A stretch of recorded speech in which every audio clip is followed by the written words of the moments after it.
Well, here we go. Let's go to the girls. Amanda Stoker, the talented Liberal Senator from Queensland. I said last week, intellectually strong, and she is. And the former Deputy Leader of the Federal Labor Party, Tanya Plibersek. As I said last week too, she would have been Deputy Prime Minister had they won the last election. Now, I've got to be true to my word here, because I promised Tanya we'd take questions on these two critical issues for young people on education and unemployment. Now, on education, Tanya, I've made the point many times. I mean, in this country, it is in a mess. Increasingly, kids are being asked, and I wrote about this week, to teach themselves. There's no commitment to spelling, punctuation or syntax. Most teachers, let alone kids, wouldn't know what syntax was. Bright children tell me there's virtually no teaching of our history and geography, and at best limited study of great writers and good poets, and they can't recite a verse of poetry. They might have been to school, it's not education. Now, you've said you would restrict entry to teaching degrees to the top 30%. In New South Wales, at least, the Berejiklian government has borrowed your policy. What chance have you got of making that work and implementing it? Well, I think we really do need to aim to attract those really high achievers academically into teaching. And I've spoken to the Deans of Education in the universities about this. They weren't actually that happy to hear my plans, Alan. I think they want to keep taking people from a much broader group than that. But I'll say this to you, Alan, it's not just who we attract into teaching, it's how we keep our best and brightest teachers in the classroom. Yes, correct. I meet with fantastic teachers all the time. You know, you were a teacher. You know that some are inspirational. They go above and beyond. They're fantastic people. And then they get frustrated. They get to a certain level of their profession and they have to move out of the classroom if they want to keep earning extra money. And even worse than that, one of the things that has really started to bother me is I hear people saying, I'm giving up, there's too much bureaucracy, or worse, you know, when I pull the kids into line, I get an angry call from the parents. Yes. So we need to attract the best and brightest. We need to retain the best and brightest, and we need to show more respect for our teachers in the classroom, to keep them in the classroom. Correct.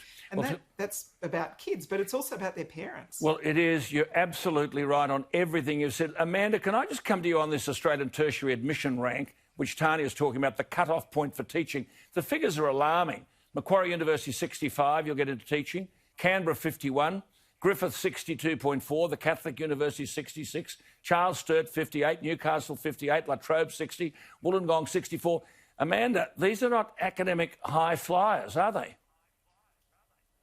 Look, I don't cavil with the idea that it would be far better if we had a higher cutoff, but the reality is that about 82% of people who go in to study teaching don't go in through an ATAR. So that's only ever going to be a partial solution to the problem. If we want to have great teachers, we need to have great teacher training.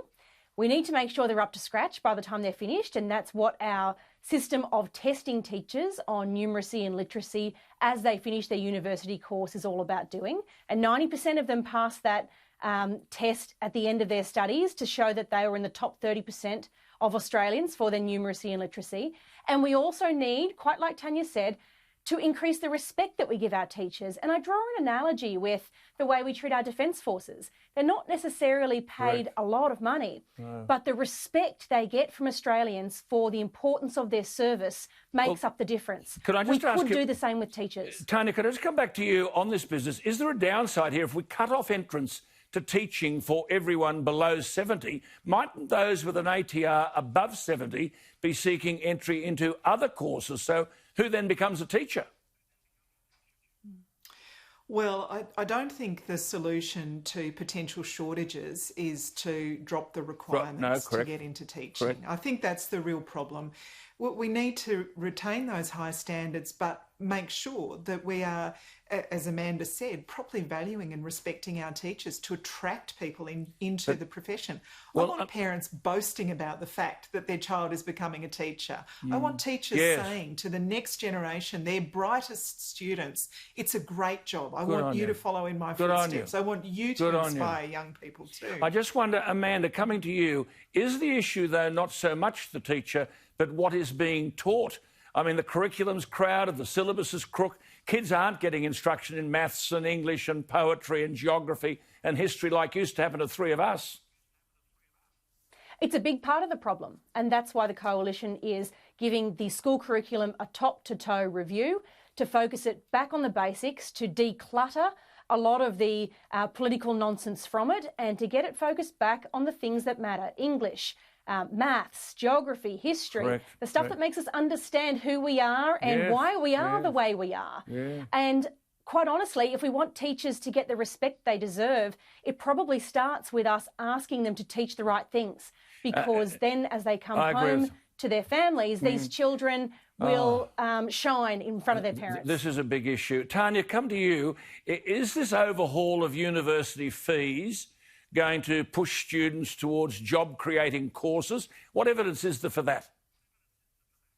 There's no evidence. And in fact, there's a lot of evidence that it'll do the exact opposite. Basically, this is a really complicated package. What it does in a nutshell is make it harder to get into university and more expensive for thousands of students. So thousands of students will have their fees more than doubled under this package. And the government says, for example, oh, we want more people studying maths. Well, the cost to a student to study maths will go down, but the government contribution, the government share will also go down. So universities won't be offering as many maths courses. Well, on that, can I ask you this? People to go into. Well, why don't we build a bias into the system whereby if we're short of maths teachers, why don't we say, listen, we want you to go, we want to indenture you, but you won't pay, it won't cost you. It won't cost you anything if we're so desperate for good maths teachers. Yeah, we desperately need good maths teachers, specialist maths teachers, specialist science teachers. And we do. But also, Alan, we should be looking at things like specialist music teachers. Good on you.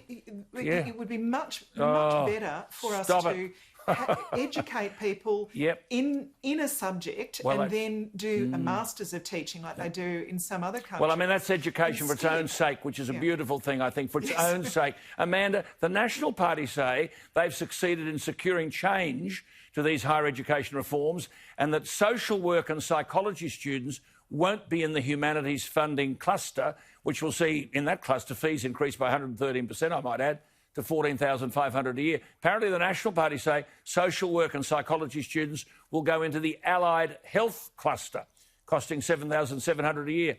Is that happened in the party room? Look, it's definitely the case that social work and psychology are being dealt with as allied health. Now, when I came on last time, there was a bit of a dispute about whether or not psychology was going to be the subject of increased fees.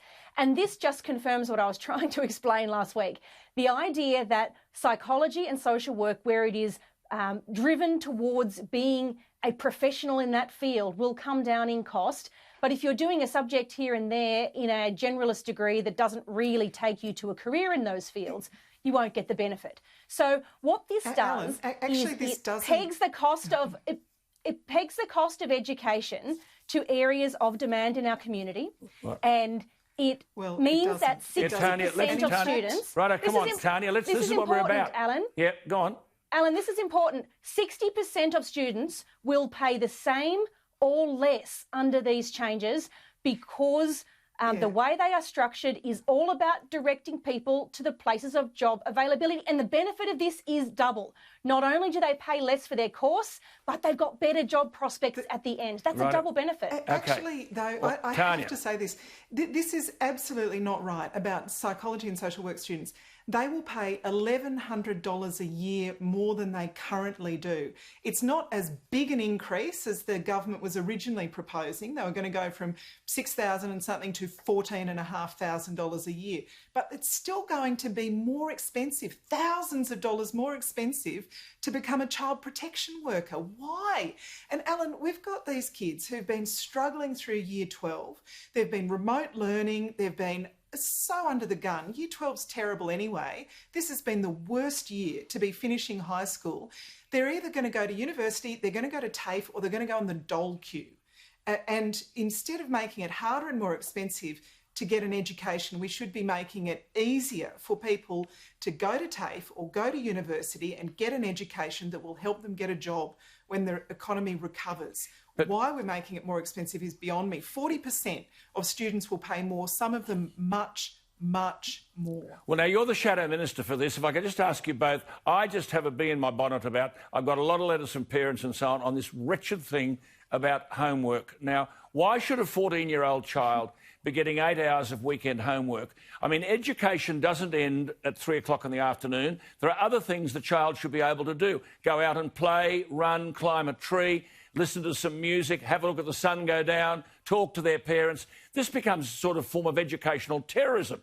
Amanda, surely if that 8 hours of homework is required, either the teacher's crook or the syllabus is crook. Amanda, come on, what do you reckon?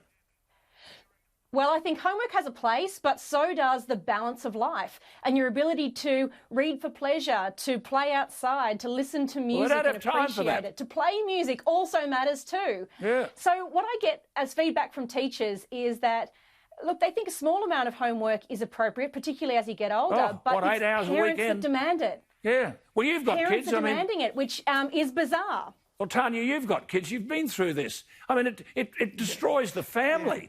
I mean, they sit there with the... Yeah, I'm laughing, Alan. I'm laughing because my daughter was one of those, my oldest one was very conscientious about her homework. She would have done the 8 hours if it was set. But my middle one, who's 15 now, no way on God's earth. Well, now sitting there for 8 hours on the weekend. Well, I've got to ask you a question, both of you, and see if you answer it honestly. Tanya Plibersek, how many times did you do the kids' homework? Oh, I helped them. Alan, you've got no idea. I'd be on the phone from Canberra talking to my daughter about her Jane Austen essay. Yeah. And my colleagues would be, what are you talking about on the phone? I'd be on the phone with the kids going through their homework. Amanda. And the middle one, I have actually sat there. I have sat next to him and said, I'm not moving until you're done. Amanda. I don't do it, but I make him do it. Oh, you do so. Amanda, how much homework have you done for the kids? My eldest is in year 1, and so homework usually consists of reading together, and it is one of my greatest joys. Yes, I know. Just a quick one before we go. I just wanted to ask you, and if we don't get time tonight, we will next week. In superannuation, CBUS, which of course is the superannuation arm of the CFMEU, are saying that people should be able to, superannuants, take $50,000 out of their superannuation to actually start a mortgage on a home. And that's caused an uproar, and their answer is to say, well, hang on, we're allowing people to draw on their superannuation to pay the mortgage. Why can't we draw on our superannuation to get a mortgage? A quick answer, Tanya, what do you think? Well, we introduced first-home saver accounts, Alan, when we were in government, which meant that you got the same tax breaks for saving for your deposit as you did for saving for your super. That's the way to do it. Help people establish the pattern of saving and give them the tax breaks in the way that we're used to. Much better approach. Amanda, before we go. It's their money. And so they should be able to do with it what they like. Save it in super or put it into a house, put it into investments that can set them up. So long as they're saving for their retirement in some sort of an asset, they're doing all right. Good on you. Great to talk to you both. See you next week. That's the end of super then. See you. Hey, see you next week. Truly, that's the end of super. Keep doing the homework. Never mind about the super. We'll talk about that later.